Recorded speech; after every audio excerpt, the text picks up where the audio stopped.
এক একটা ইবাদতের এক একটা অবস্থান। কিন্তু আল্লাহ পাক বলে আসসামুলি ওয়ানা আজদি বিহি অথবা উজুজা বিহি। আল্লাহ পাক বলে বান্দারে তুমি যদি রোজা রাখো আমি আল্লাহ নিজে তোমার সাথে আমি নিজেই দেখা করব। আরো জোরে বলুন না সুবহানাল্লাহ। আল্লাহ বান্দার সাথে দেখা করবে কখন? যদি বান্দা রোজা রাখে। রোজাটা ঠিক মতো রাখবেন, খবরদার রোজাটা ছেড়ে দিবেন না। কিন্তু আমাদের দেশে কতগুলো পণ্ডিত আছে রোজা রাখে না কিন্তু ইফতার বেশি করে করে। যদি রোজা রাখে না ইফতার, এগুলার নাম দিয়েছি আমি আন্তর্জাতিক নাদান রাক্ষুস। হ্যাঁ, রোজা রাখে না ইফতার নিয়ে পাড়াপাড়ি করে। স্ত্রী বলে কি আপনি রোজা রাখেননি, ইফতার নিয়ে ফাড়াফাড়ি করতেছেন কেন? কই সমাজ রক্ষা করতেছি। হ্যাঁ, তুমি কি রোজা রাখি ইফতার করো না না রাখি করো আল্লাহ দেখে না? আরো জোরে বলে আল্লাহ আছে কিনা? এই জন্য আমার ভাইরা ওয়াদা করেন রোজা রাখতে চাই কি চাই না? কয় মাস? জোরে বলে কয় মাস? রোজা ফরজ করেছেন কে? আল্লাহর ওলির মাজার শপথ করেছেন রোজা রাখবেন। আরো জোরে রোজা রাখবেন। আমিন বলেন আমিন। তাহলে আজকের মাহফিল আল্লাহ পাক কবুল করেছে। রোজাটা ঠিক মতো রাখবেন। এই জন্য আমার ভাইয়েরা রমজানুল মুবারকে 30টি রোজা, 30টা নিয়ত, 30 বার ইফতার, 30 বার সেহরি, এইভাবে 30 দিন তারাবি যদি আপনি সুন্দর করে যদি নামাজ পড়তে পারেন, তারাবি পড়তে পারেন, রোজা রাখতে পারেন, সেহরি করতে পারেন, ইফতার খেতে পারেন, আল্লাহ নবী বলেন আমার উম্মতের রোজদারির জন্য 3টা বড় খুশি রয়েছে। একটা খুশি হচ্ছে সেহরি খাওয়ার সময়, আর একটা খুশি হচ্ছে ইফতারের সময়, আর একটি উম্মতের জন্য খুশি হচ্ছে যখন ঈদের ময়দানে আমার উম্মত যাবে। রহমতের ফেরেশতারা রোজদারির পায়ের নিচে পাখা বিছাই দেবে, রোজদারিরা ফেরেশতার পাখায় পা রেখে রেখে যাবে। রহমতের ফেরেশতারা বলবে আল্লাহ তোমার রোজদারি বান্দার পা যেন মাটির মধ্যে না লাগে, আমাদের পাকার উপরে তাদের পাটা আমরা নিয়ে নিলাম, কারণ তামরা রোজা ছিল। যারা রোজদারি আল্লাহ পাক রমজানের উসিলায় তাদের জিন্দেগির তামাম গুনাহগুলো মাফ করে দেয়। আরো জোরে বলুন না সুবহানাল্লাহ। রোজাগুলা ঠিক মতো রাখবে। রোজা খুব কষ্টে রোজাটা রাখবে। কোন মুসলমান ইমানদার যদি রমজানে রোজা রেখে নামাজ পড়ার জন্য টিউবওয়েলের মধ্যে, কলের মধ্যে, পাইপের মধ্যে ওযু বানাইবার জন্য জোহরের ওযু যখন বানায়, ওযু বানাইতে 3 বার কুলি করতে হয় কি হয় না? আরো জোরে বলুন হয় কি হয় না? কুলি কয়বার? আরো জোরে বলুন কয়বার? আমার ভাইরা গভীর মনোযোগ। আমার আল্লাহ বলে এ রহমতের ফেরেশতারা দেখো ওই চরলক্কার বান্দারা জোহরের নামাজ পড়ার জন্য ওযু বানাচ্ছে, পানির পিপাসায় কলিজা ফেটে যাচ্ছে, কিন্তু 3 বার কুলি করে একটা কুলিও ভিতরের দিকে যদি সে খেয়ে ফেলতো পৃথিবীর কোনো মানুষে দেখতো না। কিন্তু পানি নেওয়ার পরও এইদিকে পানির পিপাসা, এইদিকে পানি নেওয়ার পরও আমার বান্দা পানি ডুব গেলে না, কারণ ফেরেশতারা সাক্ষী থাকো আমার বান্দা আমার বয়ে পানি যখন খাইনি, তোমরা সাক্ষী থাকো। এই কুলি করে কুলি ফেলার পরে আমার বান্দার জীবনের সব গুনাহগুলো আমি মাফ করে দিলাম। আরো জোরে বলুন না সুবহানাল্লাহ। এই জন্য আপনারা রোজা রেখে খুশি রাখতে চান কাকে? আল্লাহকে। আল্লাহ যদি খুশি হয় বলেন বান্দা বান্দির কোনো চিন্তা নাই। গভীর মনোযোগ আমার ভাইয়েরা। এই জন্য রোজাগুলা ঠিক মতো রাখবেন। বারবার আমি রোজার কথা বলি, রোজা এমন একটা ইবাদত যদি কোনো মতে যদি আল্লাহ রাসূলকে যদি খুশি করতে পারেন তাহলে তাফাজ্জল মাওলানার মতো আপনি ওলি আল্লাহ হতে পারবেন, গৌসে পাকের মতো ওলি হতে পারবেন। আল্লাহ রাসূলকে যদি খুশি করতে পারেন একজন গৌস কুতুব ইমানদার হতে পারবেন। এই জন্য বেশি বেশি ইবাদত করবেন, কোরআন শরীফ তেলাওয়াত করবেন, কোরআন শরীফ তেলাওয়াত করবেন, দুরূদ শরীফ পড়বেন, নামাজটা ঠিক মতো পড়বেন। সেহরি যদি নিজের ঘরে থাকে, অপরের ঘরে না থাকে তাকে দিবেন। ইফতার যদি নিজে করেন, পরকে ইফতার করাবেন। এইভাবে যদি রমজানটা ইবাদতের মধ্যে শেষ করতে পারেন, রাসূল পাক সাল্লাল্লাহু আলাইহি ওয়াসাল্লাম বলেন, আমার কোন উম্মত যদি রোজা পেয়ে যদি রোজাকে সম্মান করে যদি সুন্দর করে রোজা বিদায় দিতে পারে, আমি রাসূল তার জন্য হাসরের ময়দানে সুপারিশ করে তাকে জান্নাতে নিয়ে যাব। সুবহানাল্লাহ, আরো জোরে বলেন সুবহানাল্লাহ। আমরা রাসূল পাকের সুপারিশ চাই কি চাই না? রাসূল পাক নিজ রোজা ছিলেন, জোরে বলেন রাসূল পাক নিজ রোজা ছিলেন, আমরাও রোজা থাকতে হবে। যা হোক, সেটা আমার বিষয় নয়। আমি পবিত্র কোরআনুল কারীম ফুরকানুল হামিদ থেকে এক টুকরা আয়াত কারিমা তেলাওয়াত করেছি। সে তেলাওয়াত করেছি, আপনারা বলেন ইসলাম বুঝার জন্য, মানার জন্য আল্লাহ পাক আমাদের জন্য রাসূল পাকের মাধ্যমে একটি কিতাব দিয়েছেন হেদায়েতের জন্য। এই কিতাবের নাম সবাই জোরে বলুন, কিতাবের নাম কি? আল কোরআন। বলেন জোরে বলুন, কোন কোরআন? আর একটু আওয়াজ দিয়ে বলুন, কোন কোরআন? এই কিতাবের মধ্যে কোনো সন্দেহ আছে? কোনো সন্দেহ নেই। এটা আমার কথা নয়, আল্লাহ পাক নিজেই বলেন। কোরআন শরীফ এমন একটি কিতাব, আমার ভাইয়েরা সবাই জোরে জোরে আমার সাথে বলুন, জালিকাল কিতাবু লা রাইবা ফীহি হুদাল লিল মুত্তাকিন। আর একটু জোরে বলুন, আলিফ লাম মিম জালিকাল কিতাবু লা রাইবা ফীহি হুদাল লিল মুত্তাকিন। আল্লাহু আকবার, আরো জোরে আল্লাহু আকবার, আল্লাহু আকবার। আমাদের ধর্ম যে কিতাব আছে, এই কিতাব কোন ধর্মে আছে? পৃথিবীতে বহু কিতাব আপনারা দেখেছেন, অনেক রাইটারি কিতাব লিখেছেন, কিন্তু তাদের শেষ কলমে লেখা আছে, যদি কোনো ভুল ত্রুটি হয়ে থাকে আমাকে জানাইলে আমি কি হব?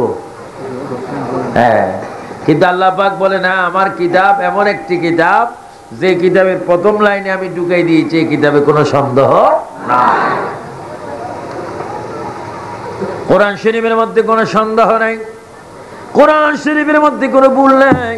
ও কোরআন, তুমি কোন মাসে নাজিল হয়েছো?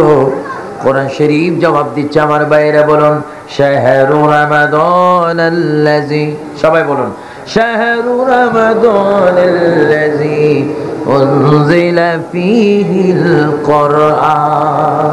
কোরআন শরীফ বলে, পৃথিবীর মানুষ, আমি এমন একটি চাঁদে, এমন একটি মাসে আল্লাহর পক্ষ থেকে নাজিল হলাম, যে মাসটির নাম সবাই জোরে জোরে বলুন, রমজানুল মুবারক। জোরে বলুন, কি মুবারক? কোরআন শরীফ রে কোন রাত্রে তুমি নাজিল হয়েছো, সেই জবাব কোরআন শরীফের মধ্যে পাওয়া যায় কি যায় না? আরো জোরে বলুন, যায় কি যায় না? কোরআন শরীফ রে তোমার বাড়ি কোথায়, কোথা থেকে তুমি নাজিল হয়েছো, কোরআন শরীফ জবাব দিবে, আমি এমন একটি বাড়ির থেকে নাজিল হলাম। বাল হুয়া কুরআনুম মাজিদুন, সবাই বলেন, বাল হুয়া কুরআনুম মাজিদুন ফি লাওহিম মাহফুজ। আল্লাহু আকবার বলেন। কোরআন শরীফ বলেন, আমার বাড়ি কর্ণফুলী থানায় নয়, পটিয়ায় থানা নয়, 2000 কক্সবাজার বাঁশখালী মশখালী নয়, আমার বাড়ি বর্মা নয়, আমার বাড়ি ভারত নয়, পাকিস্তানে নয়, ইরানে নয়, ইরাকে নয়, সিরিয়া নয়, মিশরে নয়, আরবে নয়, জর্দান নয়, আমেরিকায়, ফ্রান্সে, বেলজিয়ামে নয়। কোরআন রে তোমার বাড়ি কোথায়? কোরআন শরীফ জবাব দিবে লৌহ মাহফুজ। ও কোরআন, তোমার বাড়িতে কেউ গিয়েছে নাকি? কোরআন শরীফ জবাব দিবে, আমার বাড়িতে পৃথিবীর কোনো মানুষ আসতে পারেনি, কিন্তু আমি কোরআনের বাড়ির অনেক উপরে আল্লাহ রসুল জুতা মোবারক নিয়েছে। জোরে বলুন সুবহানাল্লাহ, আল্লাহু আকবার। যেখানে কেউ যাইতে পারে না, সেখানে আমার নবী যাইতে পারে কি পারে না? নবী কি নিয়েছেন কে? আরো জোরে বলেন, কে? তোর নবী যেখানে যাইতে পারে, সেখানে আর কেউ যাইতে পারে না। অনেক লৌহ মাহফুজ থেকে অনেক উঠতে আমার নবী গিয়েছে। তবে কোরআন শরীফ এমন একটি কিতাব যেটার মধ্যে কোনো সন্দেহ নাই, এবং কোরআনের বাড়ি লৌহ মাহফুজে। কোরআন তুমি কেন এসেছো? কোরআন শরীফ বলবে হুদাল্লিল মুত্তাকিন, যারা মুত্তাকিন, সালিহিন, ঈমানদার, সুন্নি, তাদেরকে আসল হেদায়েতের পথ দেওয়ার জন্য। হেদায়েতের পথ কোনটা?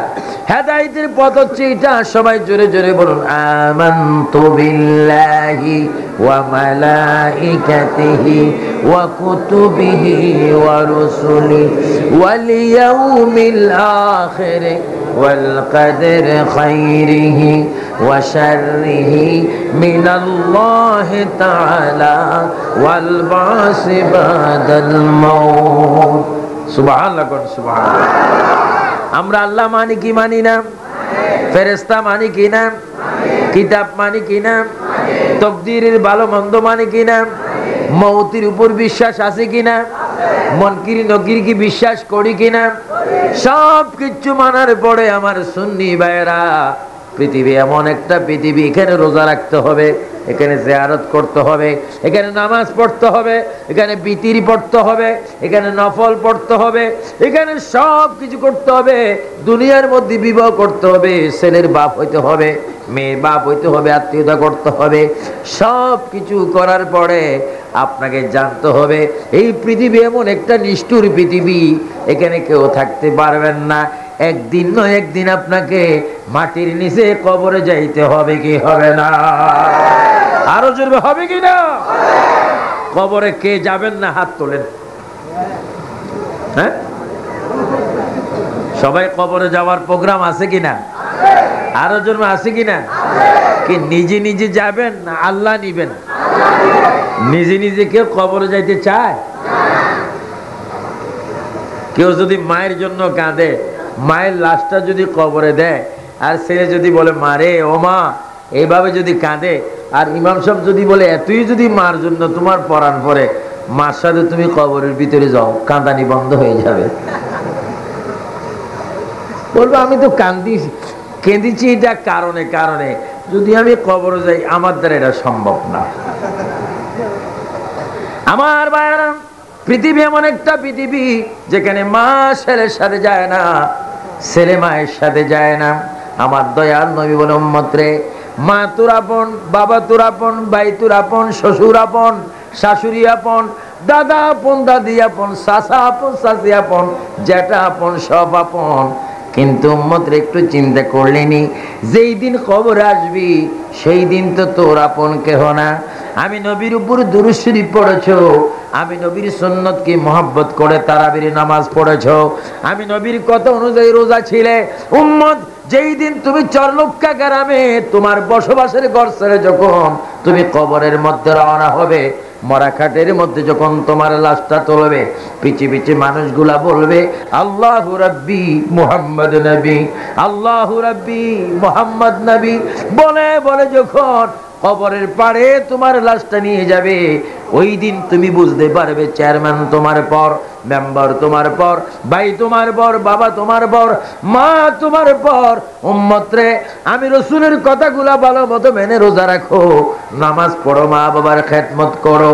যেই দিন তুমি পর হয়ে একাকি হয়ে যখন কবরের দিকে রওনা দিবে, কবরের পাড়ের থেকে তুমি চিৎকার মারবে, আল্লাহ আমি একাকি কিভাবে কবরে থাকবো, আল্লাহ একাকি কিভাবে আমি কবরের দিন কাটাবো। আমার নবী বলেন, ওই মুহূর্তে তোমার যদি ঈমান থাকে, আমলগুলো যদি তোমার কবুল হয়ে থাকে, তুমি চক্ষু খুলে দেখতে পাবে পৃথিবীর মানুষ যেই কবরে তোমার কাছে পর হয়ে গেল, তুমি দেখতে পাবে আমি রসুল কবরের ভিতরে দাঁড়াইয়া দুই হাত মেলে এমনি দাঁড়াই থাকবো, তুমি উম্মতের লাশটা আমার কোলে তুলে নিতে চলে বলো সুবহানাল্লাহ। গভীর মনোযোগ। সাহাবায়ে কেরাম রোজা ছিলেন, খলিফাতুর রাসূলগণ রোজা ছিলেন, সাইয়েদনা আবু বকর, ওমর, ওসমান, আলী রোজা ছিলেন। কিন্তু রোজা থাকার পরও, নামাজ পড়ার পরও, মা বাবার খেদমত করার পরও তারা বেশি বেশি কবরের চিন্তায় আল্লাহর জমিনে কাঁদতেন। জোরে বলুন সুবহানাল্লাহ। হযরত বেলাল আযান দিচ্ছেন। আমার ভাইরা, আজান শিখবেন, আজান শিখবেন। আজান যারা দিতে পারেন বা দেন তাদের সাথে হযরতে বেলালের হাসর হবে। জোরে কোন সুবহানাল্লাহ। আপনার কি হযরতে বেলালের সাথে বেহেশতে যাওয়ার ইচ্ছা আছে কিনা? তাহলে কি দিতে হবে? আজান। আজান আজান দেওয়ার অভ্যস্ত হবেন। আজান দিলে পজিশন কমে না। আমি আন্তর্জাতিক স্পিকার অনেকে বলেন, কিন্তু 22টা রাষ্ট্র আমি সফর করেছি, 13 বার আল্লাহ মক্কা মদিনায় নিয়েছেন, তারপরে এখন সুযোগ পাইলে নিজের মাদ্রাসা মসজিদে আমি আজান দিই। কারণ আজান দিতে এত ভালো লাগে। আল্লাহু আকবার, আল্লাহু আকবার, আল্লাহ মহান। বান্দা যখন বলবে আল্লাহ মহান, আমার আল্লাহ বলবে বান্দা তুইও আমার জন্য মহান। জোরে কোন সুবহানাল্লাহ। বান্দা তুই যখন আমাকে স্বীকার করলি আমি মহান, আমি আল্লাহ মহান হয়ে তোকে জান্নাত দান করব। জোরে কোন সুবহানাল্লাহ। আপনাকে আজান শিখতে চান কি চান না? অনেকের যদি হুজুরে বলে একটু আজান দেন, হুজুর আমার গলা খুব মোটা, গলার আওয়াজ করাতের মতো আওয়াজ হয়, ঘের ঘের ঘের ঘের করে, আজান দিবেন। হযরত বেলাল মসজিদে নববীতে আজান দিচ্ছেন। কোন মসজিদ? যেই মসজিদে এক ওয়াক্ত নামাজ পড়লে 50,000 ওয়াক্তের সওয়াব পাওয়া যায়। জোরে কোন সুবহানাল্লাহ। ওই মসজিদটা হচ্ছে মসজিদে নববী। হযরত বেলাল আজান দেন, আল্লাহু আকবার, আল্লাহু আকবার, আল্লাহু আকবার, আল্লাহু আকবার, আশহাদু আল্লা ইলাহা ইল্লাল্লাহ, আশহাদু আল্লা ইলাহা ইল্লাল্লাহ। সবাই এবার জোরে জোরে বলুন, আশহাদু আন্না মুহাম্মাদুর রাসূলুল্লাহ। বেলালের আজান হলো। হযরতে বেলাল আজান দিলেন। আজান দেওয়ার পরে মসজিদে নববীতে চতুর্দিকে মানুষ যাকে যাকে যাকে যাকে মসজিদের মধ্যে আগমন করলো নবীজির পিছে নামাজ পড়ার জন্য। আমার নবী হঠাৎ করে দেখে মসজিদের বাহিরে দরজার কিনারায় কে যেন সিজদায় পড়ে পড়ে কাঁদতেছে। আল্লাহর নবী ওই জায়গার মধ্যে গিয়ে দেখলেন হযরত ওসমান গনি সিজদায় পড়ে পড়ে কবরের চিন্তা অস্থির হয়ে কাঁদতেছেন। জোরে বলুন সুবহানাল্লাহ। হযরত ওসমান গনি কাঁদেন। আল্লাহর নবী ডাক দিয়ে বলে, ওসমান, ও আমার ওসমান। মসজিদ আজান হলো, সমস্ত সাহাবায়ে কেরাম মসজিদে প্রবেশ করলো। তুমি মসজিদের বাহিরে, তুমি দরজার কিনারায় সিজদায় পড়ে পড়ে কেন কাঁদছো? হযরত ওসমান গনি কেঁদে কেঁদে বলে, ইয়া রাসূলুল্লাহ, ইয়া হাবিবাল্লাহ, হুজুর আমি এই জন্য কাঁদি, আমি ধনী সাহাবী, সবকিছু দুনিয়ার জন্য, আখিরাতের জন্য তো আমি কিছুই করতে পারিনি। কবরের দিনটা আমি কি করে কাটাবো, কবরে কিভাবে রাত কাটাবো, দিন কাটাবো, ওই চিন্তা আমাকে কাঁদাচ্ছে। আল্লাহর নবী চক্ষু মোবারকের পানি মোবারক ছেড়ে দিয়ে বল, ওসমান তুমি কেঁদো না, আমি রাসূল ওয়াদা দিলাম যে কবরে শহীদ হওয়ার পরে তুমি কবরে যাবে, ওই কবরে তুমি যাওয়ার আগে আমি রাসূল তোমার কবরে থাকবো। আরো জোরে বলেন সুবহানাল্লাহ। হযরত ওসমান গনি এবার প্রশ্ন করলেন, ইয়া রাসূলুল্লাহ, আমি শহীদ হব আপনি বলেছেন। হ্যাঁ ওসমান তুমি শহীদ হবে। তবে বোঝা গেল কোন সাহাবী কিভাবে মরবে, কে শহীদ হবে আমাদের নবী ওই খবরও জানে কি জানে না? আরো জোরে জানে কি জানে না? হযরত ওসমান গনি বলে, ইয়া রাসূলুল্লাহ, ইয়া হাবিবাল্লাহ, হুজুর আমি শহীদ হব, আমার কবর আপনি থাকবেন, এটা আমি বিশ্বাস করলাম, কিন্তু ইয়া রাসূলুল্লাহ, ইয়া হাবিবাল্লাহ, আমার কবরটা কোথায় হবে একটু আপনাকে দেখাই দেন। আল্লাহ নবী ডাক দিয়ে বলে, ওসমান একটা পাথর তুমি হাতে নাও। ওসমান বলে একটি পাথর হাতে নিলেন। আল্লাহ নবী বলল, ওসমান তুমি পাথরটা সামনের দিকে মারো। ওসমান সামনের দিকে যখন পাথরটা মারলো, কিছু দূর গিয়ে পাথরটা পড়লো। আল্লাহর নবীকে এবার ওসমান বলে, হুজুর পাথর মারলেন, পাথর তো পড়লো। আল্লাহ রাসূল বলে, ওসমান তুমি শোনো, ওই যেখানে গিয়ে তোমার মারা পাথরটি পড়েছে সেইখানে তোমার কবর হবে, আর এইখানে আমার রওজা হবে। এই জন্য ওসমান তোমার কবর থেকে আমার রওজার মাঝখানে কোন ব্যক্তির কবর যদি হয় কিয়ামত পর্যন্ত ওই কবরে কোনো আযাব হবে না। ওসমান গনি কেঁদে দিলেন, ইয়া রাসূলুল্লাহ, এই কথাটা আমাকে আগে কেন শুনাইলেন না?